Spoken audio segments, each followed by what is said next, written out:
Bienvenue pour cet instant de parole de la vie éternelle avec Marc-Joseph. Aujourd'hui, nous sommes le 6 novembre 2025. Je suis de retour pour te rappeler que ce jour du 6 novembre 2025 est pour toi un jour de grâce parce que tu détiens dans ta vie la présence de Jésus-Christ. Jésus-Christ dit, je suis avec toi tous les jours jusqu'à la fin du monde. Si tu as reçu Jésus-Christ dans ta vie, si tu appartiens à Jésus-Christ, si Jésus-Christ est ton sauveur, il s'engage à être avec toi à chaque instant dans ta vie. Donc, qui veut dire chaque instant pour toi est un instant de grâce. Parce que Jésus-Christ, c'est le promoteur de la grâce. Il ne fait pas autre chose.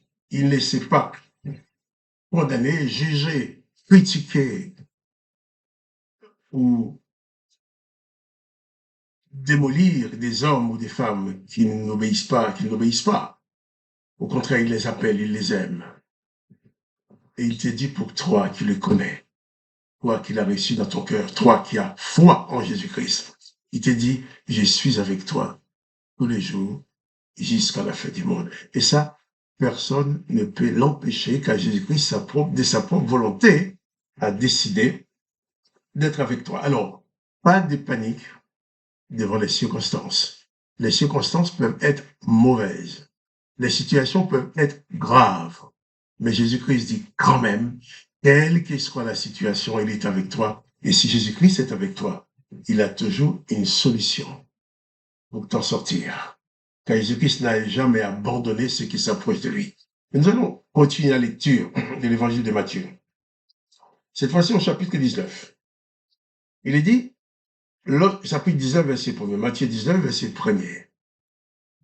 Lorsque Jésus y achevait ses discours, il quitta la Galilée et alla dans les territoires de la Judée et au-delà du Jourdain. Une grande foule le suivit et là, il guérit les malades. Jésus a fini de parler, d'expliquer qu'il faut toujours pardonner. Alors, il quitte les territoires pour aller, il quitte la Galilée pour aller dans les territoires de la Judée et au-delà du Jourdain. Le texte nous dit, une grande foule le suivit et là, il guérit les malades. Une grande foule les suivit. Pourquoi?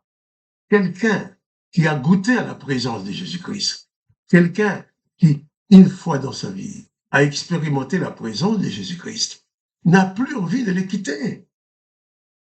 Puisqu'il n'y a pas de comme lui. Il n'y a personne qui soit comme Jésus-Christ. Le monde n'a jamais connu un tel homme. L'homme qui vient sur la terre avec la plénitude du pouvoir divin, du pouvoir de Dieu, Dieu le Père.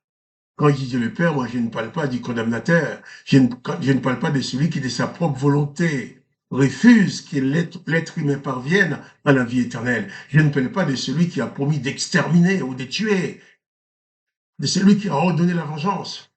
Je parle de ce Père d'amour qui a envoyé Jésus-Christ. Et Jésus-Christ a dit que la volonté du Père qu'il a envoyé dans l'évangile de Jean chapitre 6, il dit, la volonté du Père qu'il a envoyé, c'est que quiconque voit le Fils et croire en lui ait la vie éternelle. Il est de la volonté de Dieu le Père que tu sois sauvé, que tu ne sois pas condamné. Il est de la volonté de Dieu le Père que tu n'aies aucune malédiction sur ta vie. Jésus-Christ fait grâce. Il détruit les condamnations que l'Éternel des armées a mises sur ta vie. Il te donne la possibilité de vivre éternellement. Chaque personne qui a le privilège de découvrir cela s'attache forcément à Jésus-Christ. Il est irremplaçable. Alors, il quitta la Galilée, mais une grande foule les suivit. Et tandis que la foule était en train de le suivre, qu'est-ce qu'il a fait lui? Il a guéri les malades. Jésus-Christ vient toujours au secours des malheureux. Il vient toujours au secours de ceux qui sont souffrants. Il vient toujours au secours de ceux qui sont dans le besoin. Lui-même dit, venez à moi, vous tous qui êtes chargés et fatigués, je vous donnerai du repos. Lui-même dit que si tu veux marcher avec lui, il ne t'abandonnera jamais. Alors je t'invite à prendre conscience, toi, qui crois en Jésus-Christ. Je t'invite à prendre conscience que Jésus-Christ lui-même s'engage à ne jamais t'abandonner. Il sera toujours dans ta vie en tant que sauveur, en tant que maître. C'est lui qui t'apporte la force pour traverser les moments difficiles. Celui qui est capable d'accomplir toutes sortes de miracles pour que tu puisses t'en sortir, puisqu'il ne t'abandonnera jamais. L'Éternel, désormais, a abandonné l'être humain à la mort, au désespoir, avec même l'exclusion de vivre éternellement.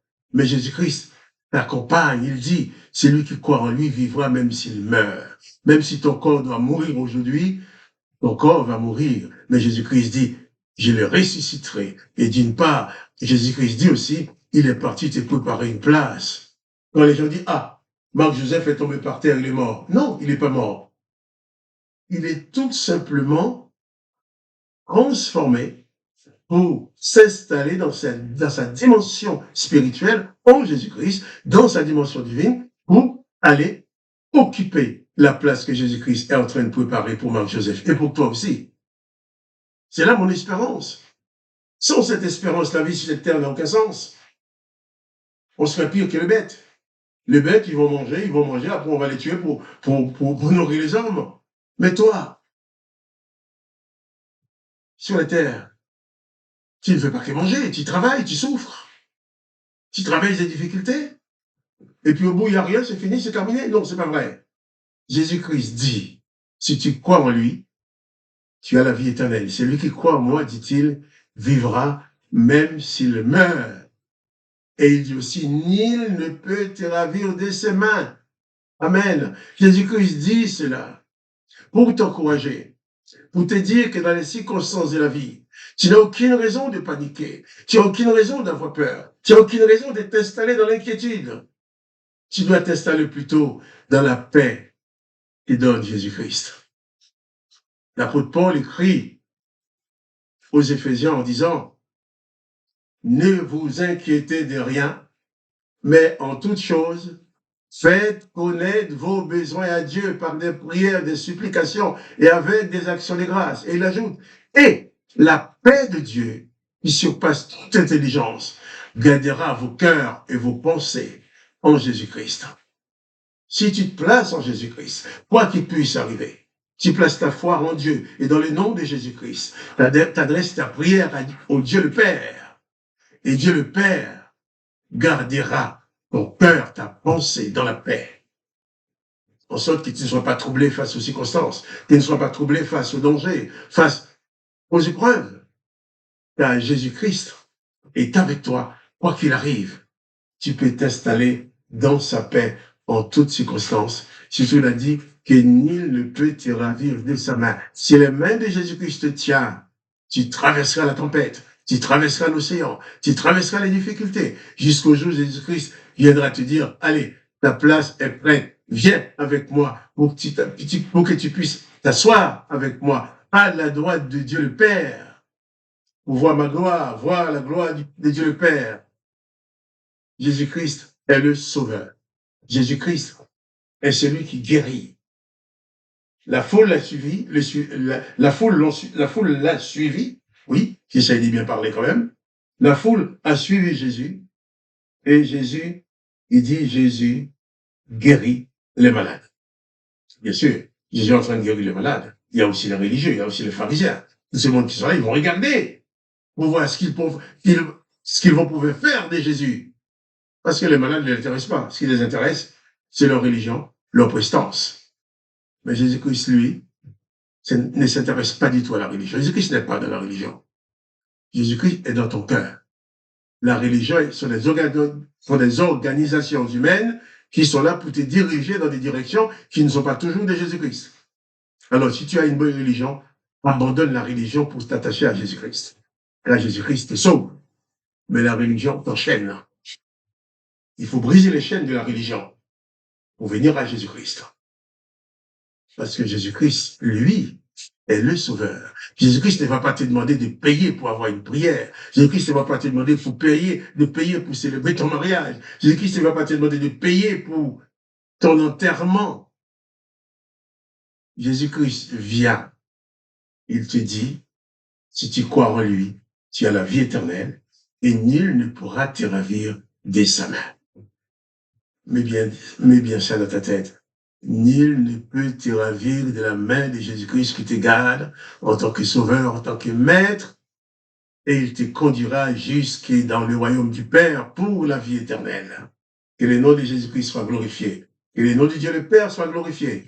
Que toi, tu sois béni et que tu parviennes à la connaissance de ce sauveur merveilleux qui est Jésus-Christ. Et quant à moi, Marc-Joseph, je te dis à demain pour les paroles de la vie éternelle.